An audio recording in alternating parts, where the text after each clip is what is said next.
Hola, ¿qué tal? Bienvenidos a un capítulo más de Conjetura Verosímil. Hoy vamos a ver Los Asquerosos, de Santiago Lorenzo. Una obra maravillosa, una novela editada por Lucky Books en 2018 y que en mi opinión está llamada a permanecer largo tiempo en la historia de la literatura española.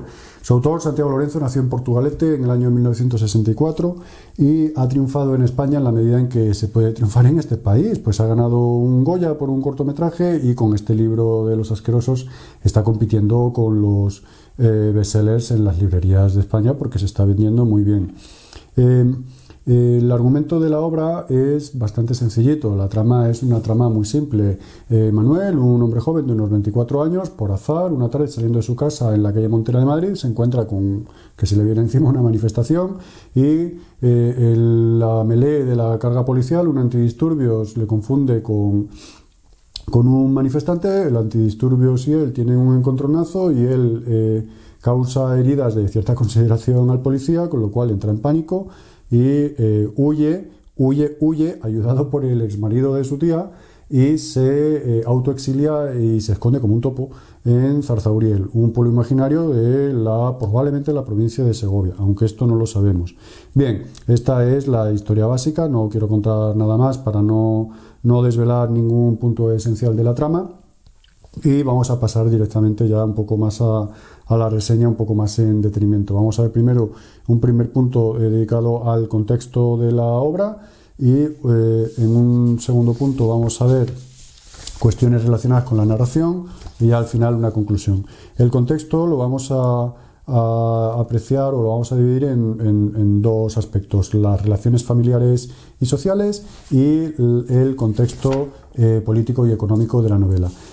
¿Por qué digo esto del contexto? Pues porque en general el fin último de toda interpretación literaria es situar el texto en su contexto de una manera lo más justa posible y que esa resituación del texto en su contexto pues enriquezca la lectura de la obra, ¿de acuerdo? Entonces, dado que el autor da fechas y hay una presencia muy importante del contexto social, económico y político del momento, pues es una tontería, es un error en mi opinión no aprovechar todo eso para, como digo, enriquecer la lectura de la obra. Las fechas que se dan en la novela: Manuel nace en el año 91, estudia FP y se licencia en Ingeniería en el año 2013, se nombra la Ley de Seguridad Ciudadana, a la que vamos a hablar, del año 2015 y de la crisis del 2008, claro, en adelante, y más o menos la novela pues termina hacia 2017. Estas fechas dan pie dan referencia, a este contexto que nosotros vamos a leer de una manera muy especial, porque el autor va a hacer una labor muy importante de zapa, de mina, va a subvertir, va a deconstruir estos conceptos de familia, de relación social, y va a denunciar todas estas falsías de la política y sobre todo de las raíces económicas de los problemas, ¿no? Entonces pasamos dentro de este contexto nos vamos a centrar en las relaciones familiares y sociales. Manuel, dice la novela, es un niño de la llave, literalmente, que se alegra de la incomparecencia de sus padres. Es un niño de la llave porque la lleva colgando, porque el niño, desde la llave de su casa, porque el niño desde su última infancia y durante toda su adolescencia, pues el crío ahí le dejan, ¿no? Sale del colegio, vuelve, abre y allí se apañe, la mayoría de las veces en un casi total abandono, absoluto abandono emocional y sentimental, desde luego, y físico y material, pues bueno, ahí va tirando el chaval. Pero muy al contrario de lo que pudiera parecer, Manuel se ve feliz, él se entiende que está viviendo una vida a gusto y sin problemas, salvo por una cuestión: es que tiene una fuerte necesidad de relaciones sociales, pero precisamente esa fuerte necesidad de relaciones sociales termina siempre en fracasos. No consigue hacer amigos y las pocas novias que se echa pues terminan por dejarlo y por abandonarlo siempre.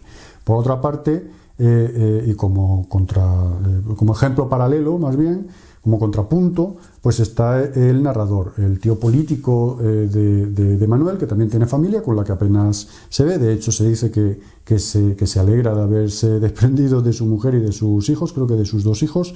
Y aquí vamos a ver uno de los temas principales de lo que os hablaba, que es cómo existe un desajuste en la novela entre la filiación biológica, el ADN, la sangre, y luego el amor. ¿De acuerdo? Ni mucho menos esa afiliación biológica trae necesariamente el amor. Esto en lo que tiene que ver, ya os digo, en la relación social y familiar, ¿no? Pues por una parte la biología y el amor familiar, y por otra parte los deseos de relación social y el fracaso que sufre el protagonista. Pasamos al contexto político y económico. Es importante saber un par de cosas de esto. Aquí me voy a detener un poco, aunque luego me digáis que me enrollo. La Ley Orgánica 4/2015 de 30 de marzo de protección de la seguridad ciudadana se conocerá como la Ley Mordaza. Las severas restricciones a la libertad de expresión, tanto individuales como periodísticas, van a levantar ampollas no solamente en este país, sino, como veis, en el resto del mundo por estos titulares de New York Times.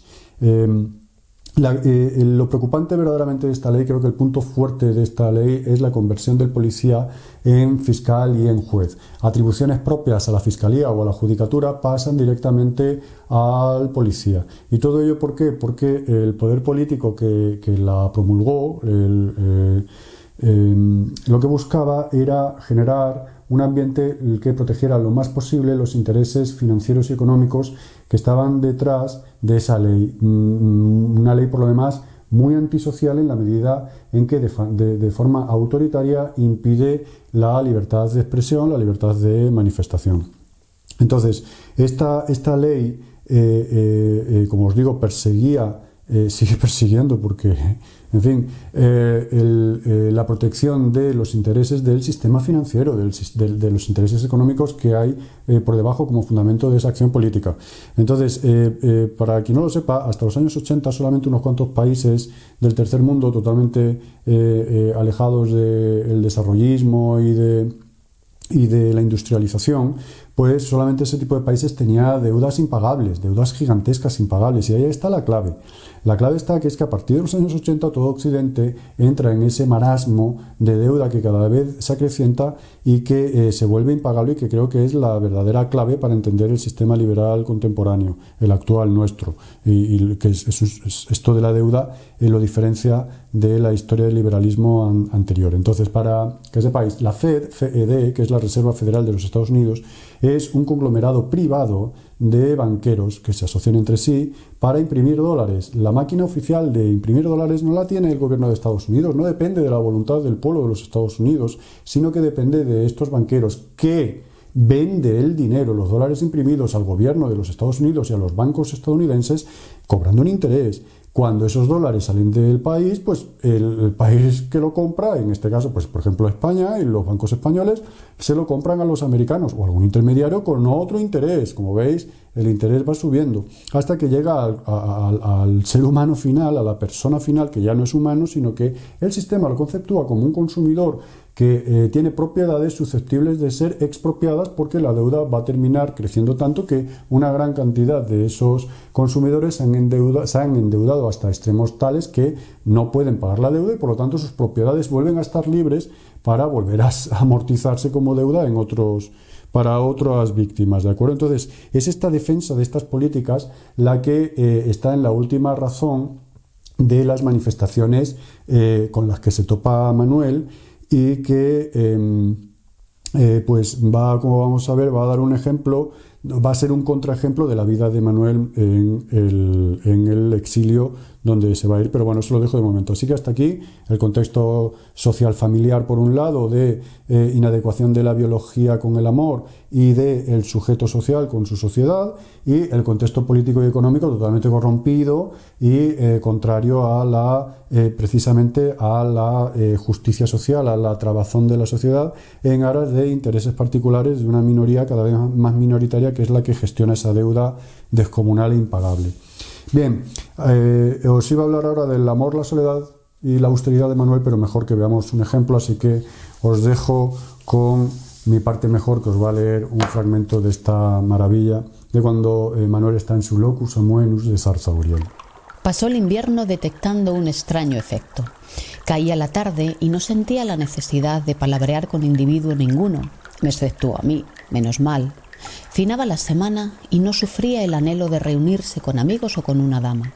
Se congratulaba de alivio, de hecho, cuando colegía que no se había citado más que consigo mismo.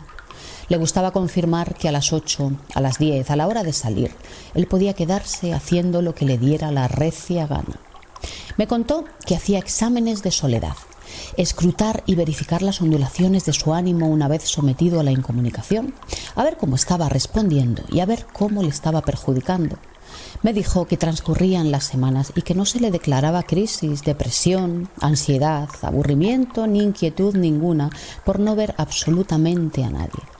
Que los exámenes esos, que los aprobaba todos, con unas matrículas de honor que no sacó jamás en toda su puta vida lectiva.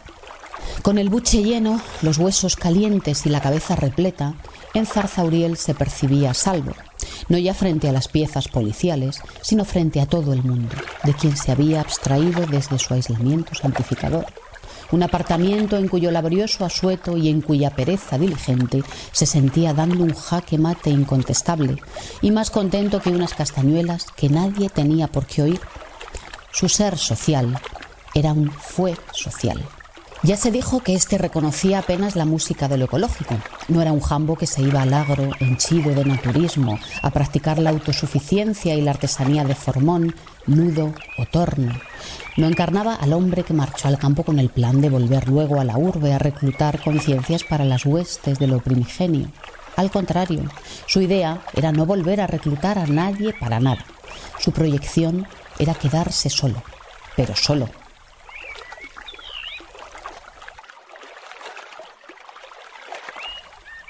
Vamos a centrarnos ahora en el segundo punto importante de la exposición, de esta pequeña reseña, que es la narración. La vamos a tratar por una parte del lenguaje y después vamos a hablar de un aspecto concreto de la narrativa, de la narratología en realidad. A mí no me gusta esa palabra, pero bueno, así se dice, de la estructura narrativa, no solamente de esta novela, sino de muchas, ¿vale? Para ir abriendo boca para otras cuestiones. Bien, el lenguaje, el gran hallazgo. El gran hallazgo de Santiago Lorenzo es su apropiación del lenguaje, divertido, humorístico, está en la estela de la picaresca, de Galdós, de Valle Inclán.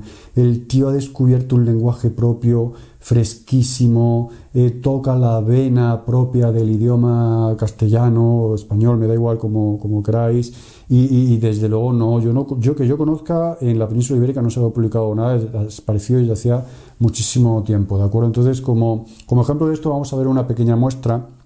Y aquí os traigo estas perlitas de la exuberancia creativa de la que os hablo, de este idioma literario de Santiago Lorenzo, que es la razón última por la cual esta novela creo que, pues como os digo, va a dar que hablar y se va a estudiar, en mi opinión debería ser así, durante largas décadas. Habla de paramera de desempleo sobrecogedora, paramera, que es un lugar, ¿no? Y pues el mercado laboral estéril y deshabitado, porque el paro se lo lleva todo, ¿no? Esta esterilidad y esta falta, este desierto, ¿no? Lo deshabitado. Ahí está la paramera de desempleo sobrecogedora. Amorinado en vez de enamorado. Amorinado, no enamorado, amorinarse. Yo lo defino como identificación con el medio por un profundo apego que no se demuestra exteriormente. Muy importante esto porque tiene que ver también amorinado, recuerda un poco también a minus, a minor, ¿de acuerdo? Es que no se demuestra exteriormente. Libelulización, metamorfosis. Paso de urbanita con necesidad de contacto social a solitario rural empedernido y relacionado por equivalencia eufónica o de sonidos que suenan bien con puerilización y con libelo, ¿vale? Libelulización, esta metamorfosis, este paso, ¿vale? Con el prefijo, desratonera, desencerrona, desnecesidad y también gentucilla. Entonces, como veis, un uso totalmente libre de todos estos recursos y procesos de la derivación, tanto con prefijos como con sufijos. Hace lo que quiere el tío. Pero el verdadero efecto de este idioma particular pues se ve en la frase viva de la novela. Entonces yo estoy aquí, subderivados invocando el contacto carnal. Pis vital. Otra, lombricientos biológicamente debilitados. Otra, es de ser de un retronormal subido. Otra, pajarraquería mochofa.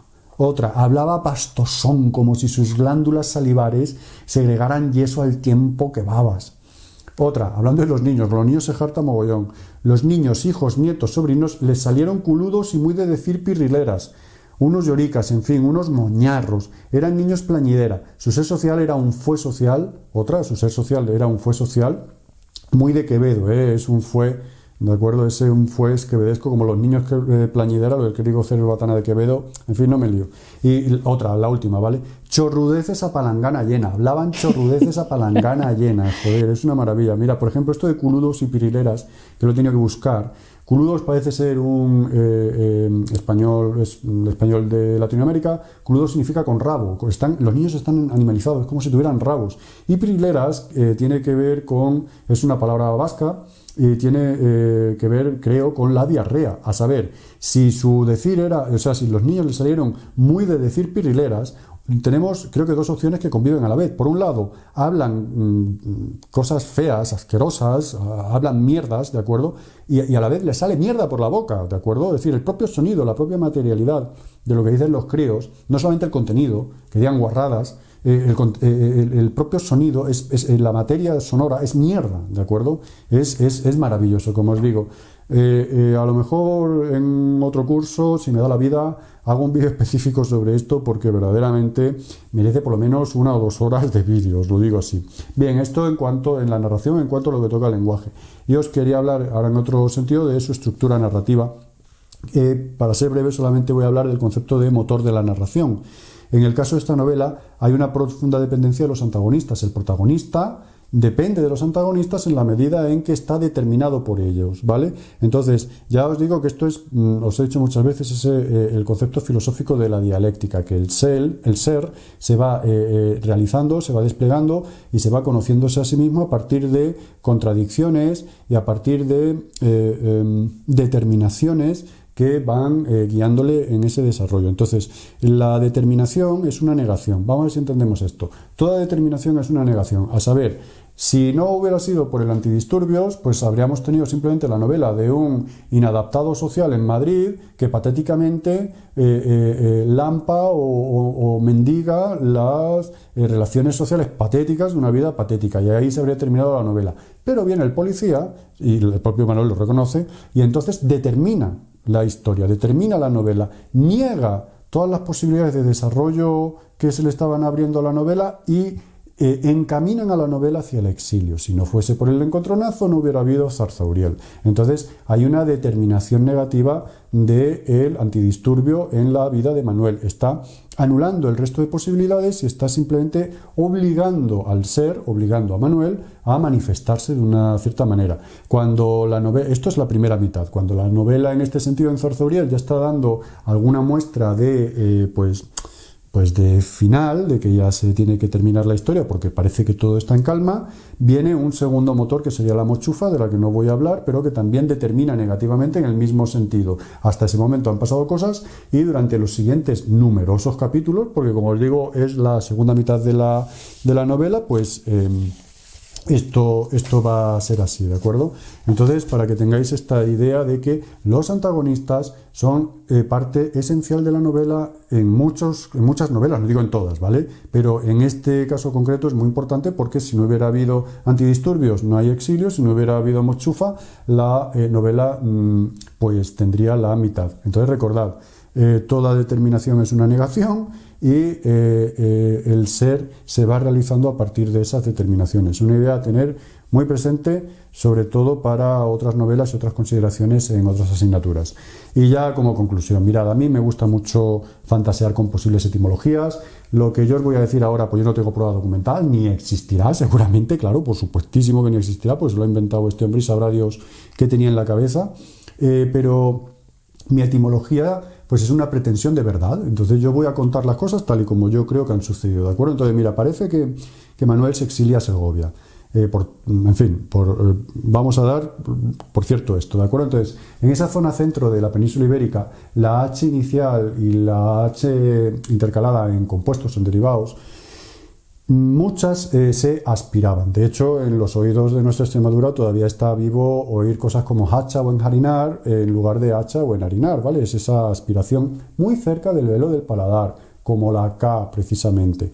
Entonces, tal y como yo lo veo, hacia el siglo XIV-XV, Zarzauriel se llamaría Zarzahuriel, ¿vale? Así, esa es mi tesis, ¿vale? Y Zarzahuriel, esa H en realidad vendría en los primeros pobladores de una K Curiel, Zarzakuriel, que es un nombre a todas luces hebreo, porque Curiel es un apellido sefardí muy conocido en la diáspora judía sefardí, y de hecho ya os lo digo yo, en mi DNI, por ahí en mi DNI anda Curiel todavía, es un apellido vivo en la península ibérica. Y zarza es la zarza hebrea del episodio mosaico de las tablas de la ley, ¿de acuerdo? El propio Manuel es Dios con nosotros, eso significa en hebreo Manuel.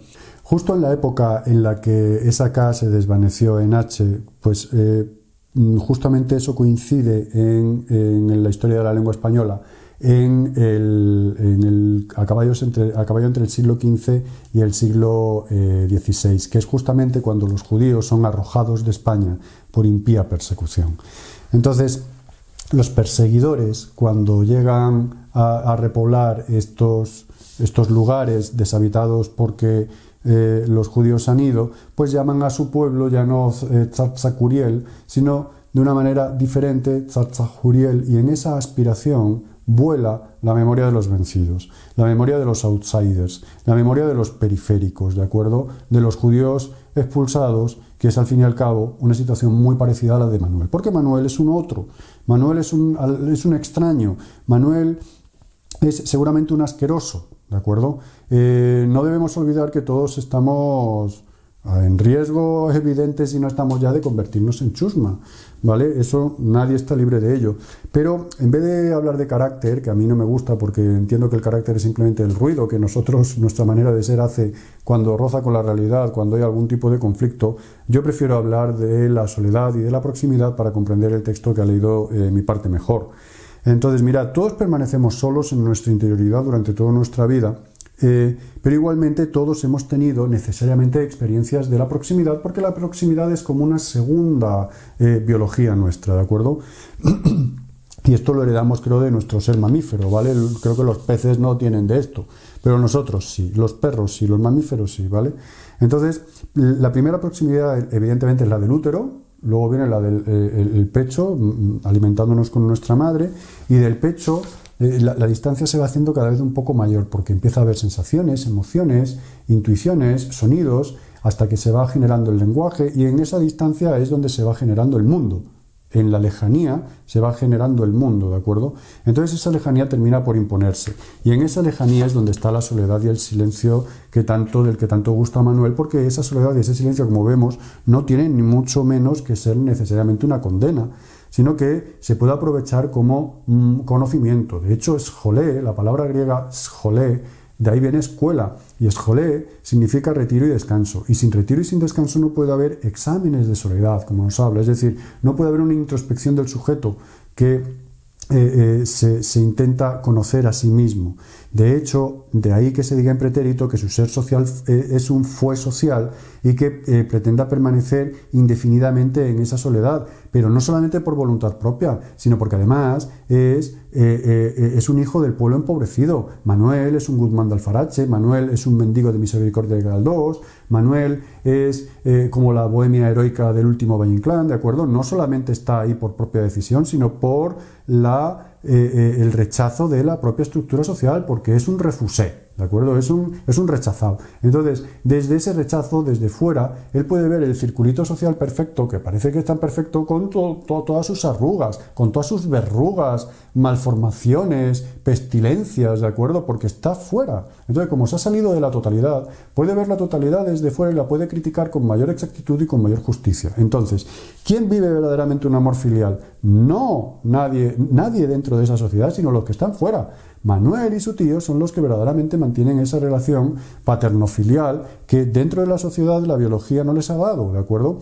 ¿Quién da ejemplo de austeridad? Desde luego no la sociedad empobrecida a la que se le ha aplicado la austeridad sí o sí desde fuera, ¿de acuerdo? Y mucho menos todos estos banqueros y financieros cuyos ideólogos en las universidades han llegado a decir que los pueblos que no sean capaces de adaptarse al mercado deberán desaparecer, ¿de acuerdo? Esa austeridad no es real austeridad, ¿de acuerdo? Eso es un crimen, no es austeridad, es Manuel el que da ejemplos de austeridad, ¿de acuerdo? ¿Quién realiza verdaderamente la libertad de expresión? Él, que consigue ahondar en esa expresión con la libertad de pensamiento, ¿de acuerdo? Porque sin esa libertad de pensamiento no se puede construir ninguna libertad de expresión, haya ley mordaza o no haya ley mordaza. Y esa libertad de expresión conseguida por la de pensamiento la logra Manuel por liberarse de sí mismo, ¿de acuerdo? Él es libre de sí mismo, porque lejos de ser, en realidad, esta novela un panegírico del individuo, del individualismo, de la soledad, no es una Robinsonada, ni mucho menos, ¿eh? Yo creo que es un panegírico o una novela triunfante del concepto de proximidad, ¿de acuerdo? La proximidad social da paso a una proximidad biológica humana verdadera y cierta, ecológica. Oikos logos. Ecología significa la casa, oikos, ¿de acuerdo? En griego casa y logos conocimiento, ¿vale? Tú no puedes destrozar las bases ecológicas de tu realidad sin destrozarte a ti mismo. Y precisamente la austeridad de Manuel y el silencio de Manuel y la soledad de Manuel brotan espontáneamente de esa ecología, de esa verdadera visión ecológica, profundamente ecológica que tiene Manuel en su amadísimo, para mí, Zarzahuriel, ¿de acuerdo? Pueblo Zarzahuriel es la construcción, la vida de Manuel en Zarzahuriel es la construcción de una casa sabia, ¿de acuerdo? De un momento en el cual la naturaleza humana ha superado esos dos polos aparentemente enfrentados de naturaleza y humana, porque ya la sociedad-soledad, la biología-tecnología o la animalidad-humanidad están superados en un modo de vida verdaderamente ejemplar y que yo, la verdad, envidio mucho. En fin, para terminar, quiero recordar aquí a otro solitario insigne de la literatura, Hermann Hesse, que se exilió ahí en la montaña suiza, en la Montañola, y colocó el siguiente cartelito del sabio chino Meng Xie, creo que se dice así, ¿no? Meng Xie, a la entrada del jardín para que todo el mundo supiera lo que hay. Dice: cuando uno es viejo y ha terminado su trabajo, tiene derecho de entablar amistad con la muerte en quietud. No necesita de los hombres, los conoce, los vio demasiado. Lo que necesita es la tranquilidad. No está bien buscar a este hombre, abordarlo con labias. Es correcto pasar frente a la puerta de su casa como si en ella no viviera nadie. En fin, mis niños, hasta aquí el vídeo de hoy. Espero que os guste el libro, que lo disfrutéis tanto como yo. Y, en fin, como siempre, amor y poesía cada día.